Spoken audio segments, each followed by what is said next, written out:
Hey everyone, welcome back to my YouTube channel. This is Lolita B studying in Sri Venkateshwara College of Engineering. Today I am going to explain you a research paper related to the subject data structure and its application. And the topic of the research paper I have chosen to tell you about is data-driven load identification method for structures with uncertain parameters. Let me introduce you. The topics are dynamic load identification, existing methods, uncertainty in parameters, and proposed method. The dynamic load identification is nothing but it is a process which plays a crucial role in structural design and optimization of various engineering systems.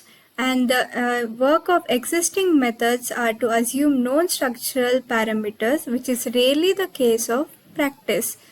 And uncertainty in parameters, this can lead to errors in load identification, especially in material properties. And about the proposed method, a data-driven dynamic load identification method that accounts for uncertain parameters.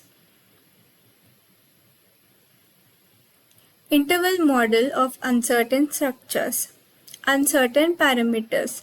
Structural parameters like density and elastic modules are often uncertain due to manufacturing tolerances, installation errors, or environmental effects.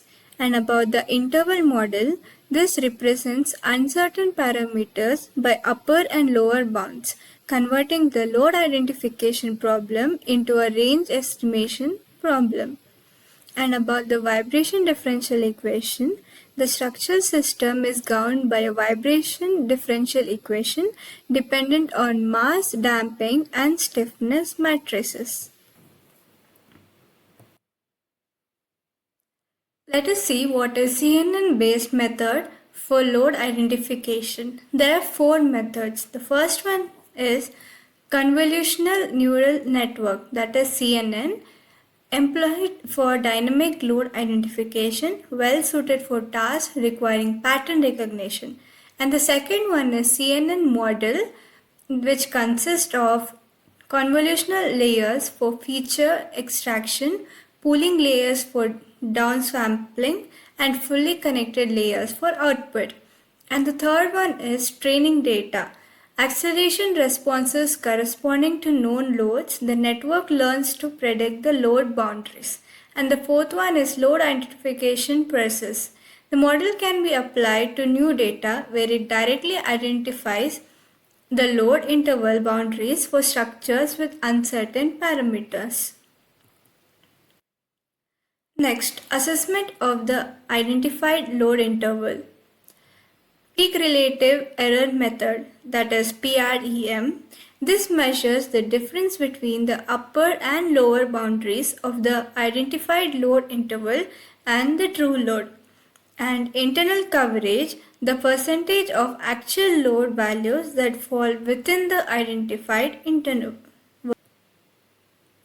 Numerical simulation. Structural model. A Bernoulli-Euler beam model is used with defined uncertainties in material properties, that is density and elastic modulus. Simulation cases. 3 cases are considered: sinusoidal excitation, impact excitation, and 2-point sinusoidal excitations. And the results are the CNN-based method performs well in various conditions with robustness to noise and uncertainty. The experiment. First one is experimental setting. The beam is excited with sinusoidal and impact loads and its acceleration response is measured. Second one, load identification test.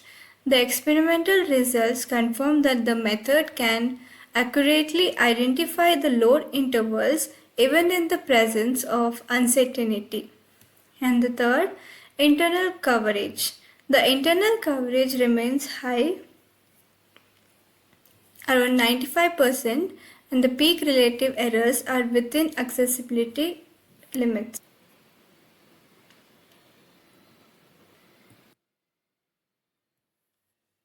Coming to the final slide, that is conclusion.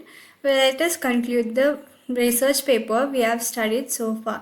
That is novel data-driven method for dynamic load identification in structures with uncertain parameters.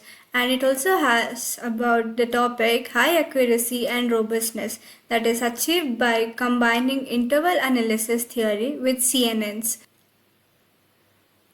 validated through numerical simulations and experiments, showing its accessibility to engineering problems involving uncertainty, and promising solution for real-world applications where precise parameter values are often unavailable. Thank you everyone. Thank you for watching the video. I hope you got to know useful information and I reduced your time of reading the whole research paper. I hope it was helpful and useful for your academics. Thank you.